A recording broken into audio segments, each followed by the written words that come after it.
I'm Wee Fan Man, and this is my guide for Noob, Aino edition. Let's get into it. A little caveat for her: unless you have Flins or Nefa, she's not worth building.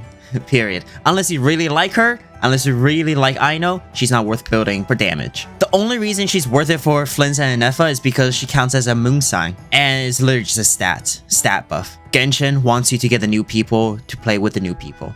This video is a support buff Aino for Flins and for Nefa. This is not a sub DPS Aino build, because personally I don't think it's worth it. Alright, to start off, she can just be at level 20. The first ascension is all she needs for buffing Aino. Leveling her up only increases her personal damage, which her personal damage is tiny. Now let's talk about the weapon. Favonia's Greatsword, best in slot. If you don't have a Fav sword, Flameforge Insight is also pretty good if you're playing a few months ago and you didn't have Fav. However, this not-correct craftable is also pretty good if you don't have a Fav. But Favoni is her best weapon by a mile. Alright, now let's talk about her artifacts. The Silken Moon one is pretty good if your main DPS is Flins and your Nefa is now also running it.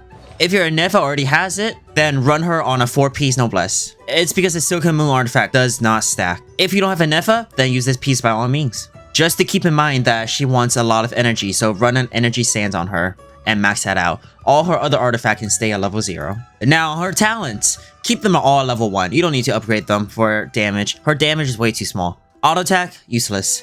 This one, the skill is just to generate some particles. You can also hold down on it for a little grappling, but it's very little. The burst is why she's important. She'll put down a circle, and then in that circle, she'll just put water constantly on an enemy. It's a 14-second duration with a 13.5-second cooldown, so it's pretty nice. Her A1 passive is also good, which is why you need to get her to level 20. So when she has 2 non-cry people in the team, Flins or Nefa or Lauma or whatever, her ultimate will shoot faster and apply more water. So this is why she's peaking at level 20. Now, onto her Constellation. Her C1 is really good. Whenever you use her ultimate, her whole team gets an 80 elemental mastery for 15 seconds.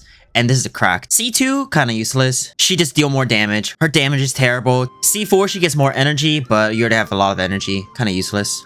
C6 really good. She'll then increase her buff of Electro Charge, Bloom, Lunar Charge, Lunar Bloom by 15%. If there's 2 non-cry people, she'll increase it by another 20%. So it's really good. I'm going for C6 if I can. However, she does not need to be leveled up for this buff to work. She just needs a C6. So you can stop at level 20 if you're short on resources. Alright, now for teams. Flins, Nefa, Aino, Sucrose. This is her best team.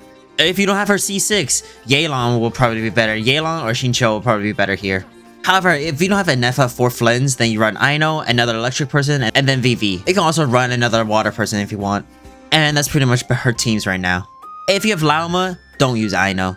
This is how you play Aino. You just EQ, get 1 auto in if you can, and then just switch to everyone else.